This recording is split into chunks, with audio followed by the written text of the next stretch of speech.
Good morning mga idol. At samahan niyo po ako. Pagbiyahe ko po ito na papasok po ng trabaho sa mula Antipolo hanggang Malate po.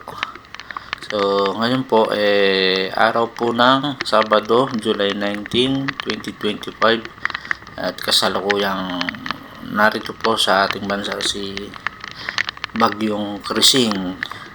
So, samahan niyo po ako mga idol. Let's go!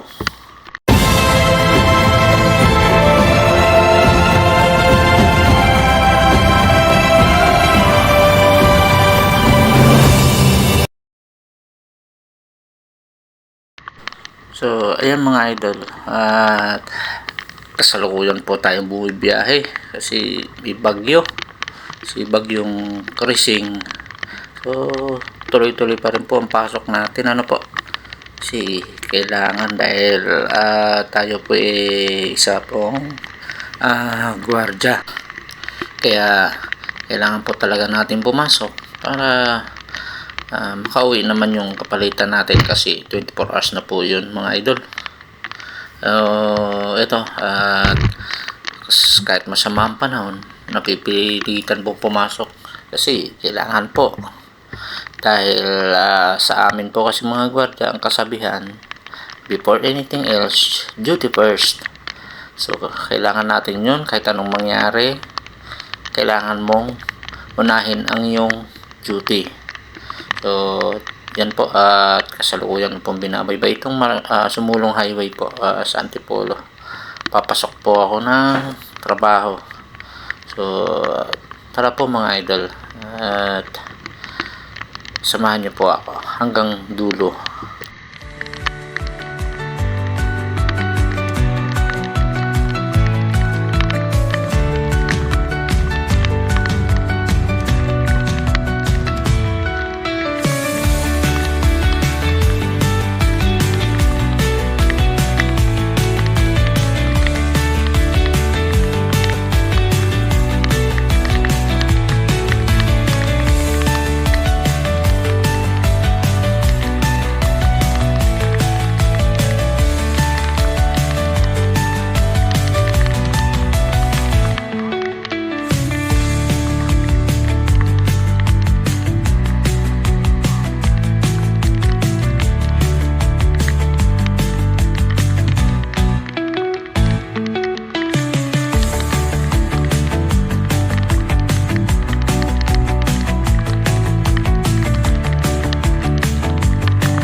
Sa kasalukuyan mga idol, binabaybay ko po itong kahabaan ng Aurora. So papakita ko po sa inyo kung alin po yung mga lugar na baha na para makaiwas po sa maiwasan po itong kalsada na ito. In case na may idea po kayo kung ano po ang sitwasyon nito pagka tuwing may bagyo o malakas ang ulan, para may idea po kayo para sa susunod alam nyo po kung saan po kayo hahanap ng ibang alternatibong ruta papunta po ng Maynila, dito po sa papuntang Recto, Quiapo, Divisoria mga idol. So para maiwasan nyo po itong kalsadang to kung sakasakali na malakas ang ulan o may bagyo man. Kaya So, kung babay ka naman po, pupunta rito at malakas ang ulan, lagi po tayo magbabaon ng pag-iingat. Sabagay, kahit naman hindi po umuulan, kailangan pa rin po nating mag-ingat, mga idol. Ito sa kasalukuyan po ay nasa Marcos Highway po pala ito. Sa Marcos Highway pa lang po. Ito, kakalampas ko pa lang po ng dito pala po ako sa tulay ng Marikina. So, tingnan po natin, mga idol, kung ano talaga ang mga sitwasyon. Let's go!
Sa kasalukuyan, mga idol, binabaybay ko po itong kahabaan ng Aurora Boulevard. Sa gaya ng nakikita nyo, maulan pa rin po yan. Kasi ang hirap po talagang bumiyahe pagka malakas ang ulan. At saka itong kahabaan ng Aurora Boulevard, talagang napakaraming stoplight. So, dito, medyo madidelay ka, matatraffic ka ng bagya. Dito lang naman po sa stoplight dahil mga, ito po sa oras na to, mga 5 na po ito ng umaga, ano po. Sa araw ng Sabado, tsaka may bagyo. So, wala pong traffic. Kaya maginhawa po ang pagbiyahe. Pero dahil sa kondisyon po ng panahon at kondisyon ng kakalsadahan, so, tandahan pa rin po tayo na may kasamang pag-iingat, mga idol. Kaya dito sa sitwasyon na to, hindi ako nagpapakampante. Kasi pag kampante kasi, mga idol, doon po nagkakaroon ng madalas dyan nagkakaroon ng disgrasya, kaya inaasahang pangyayari. Kagaya nung nangyari po sa akin,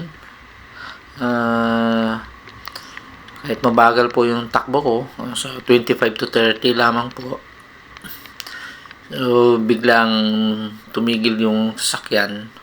sa unahan ko. Lagi po kasi ako may allowance. Kaya pag biglang preno ko, hindi naman po ako umabot. Kaya lang umislide po yung gulong ko. Kaya buti na lang hindi umabot dun sa sinusundan ko. Lesson learned po yun sa akin. Kaya todo na po ang pag-iingat ko. Sa kasalukuyang mga idol, nasa EDSA na po ako. Kasalukuyang papunta na po ako ng Pasanta Mesa na po ito mga idol. So tara, at ituloy po natin ang ating panonood.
Ayan mga idol, tuloy-tuloy pa rin po tayo. Sa kasalukuyan naman po, wala pong traffic expected ko po na makakarating po ako ng maaga pagka wala pong masyadong baha. Kaya tuloy-tuloy po ang biyahe ng may pag-iingat. Kaso nga lang mga idol, sa di inaasahan kasi niyan dahil sa kagustuhan ko pong makuhanan sana ang sitwasyon ng kalsada kasi alam ko sa bandang top baha na po. Hindi po sa di inaasahan, hindi po nag-record ng camera ko. Kaya hindi ko po naipakita mga idol. Pero ganoon pa man, tuloy-tuloy pa rin po tayo mga idol kasi doon ako dumaan kahit malalim na ang baha. Sinagasa ko pa rin po yung baha para may pakita po sana ang sitwasyon para sa mga kapakanan ng ating mga manunood, ng ating mga kababayan na iwasan po natin ang kalsadang yung may baha pagka malakas po ang ulan para maghanap ng alternatibong rota. Kaya dito po sa kasalukuyan na to, ano po to, sa bandang ano na po to, Bima pa. So, ito po tuloy-tuloy pa rin po ang biyahe natin. Kaya, pagka ganito kasing panahon pala mga idol, ang hirap po palang bumiyahe. Lalo pa pagka ganyan. Yan, sa kasalukuyan yan, ayan, baha na po sa gilid, malalim na po yan sa kabilang gilid. So dito po gumilid na po ako niyan, gumigilid po kami. So dito po kasi mga idol, may mga nadaanan po ako mga tumirik ng mga sasakyan. So dahil po sa lakas siguro ng ulan at saka malalim ang baha, ilan po yung nadaanan ko dyan mga idol. Yan, sa bandang Puresa po na po ito. Medyo kinabahan pa nga po ako yan dyan dahil malalim yan. Pagdating dun sa stoplight, dun ako nag-aalala kasi stoplight tapos malalim yung tubig. Inaalala ko yung kalagayan ng motor ko, baka mamaya tumirik. So, ayan, makikita nyo mga idol, parang dagat. Kaya medyo kinakabahan na po ako niyan dyan. So nakikita nyo naman po ang lalim. So paglampas po niyan dyan, ayan po sa kabilang gilid may dalawang sasakyan. Tumirik at hindi ko nga lang po nakuhanan pa yung ibang mga sasakyan mga idol. Pero ilan po yan dyan sila. May motor, may taxi, mga SUV. Tumirik na po dyan. Paglampas po dyan sa Puresa, okay na po, wala na po siyang baha. So hanggang dito sa may NLEX connector, paakyat ng Ligarda flyover ba tawag dyan. Pagpasensyahan nyo ng mga idol. So kung may ibang alternatibong ruta po kayo na kabisado, paki-comment naman po para sa susunod alam ko po kung saan kasi baguhan lang po akong nagmotor mga idol. Hindi ko po talaga kabisado pa ang mga kakalsadahan ng Maynila.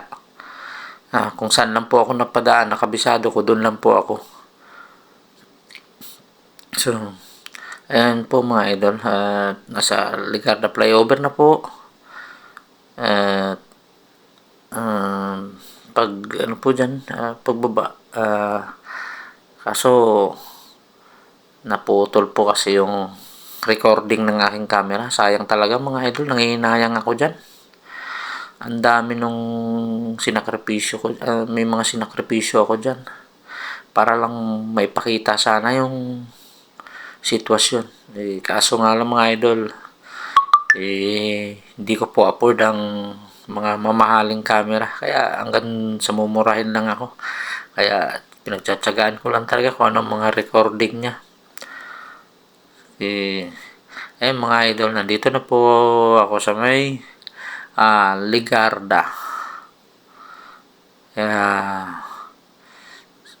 hanggang dito na lang po muna mga idol.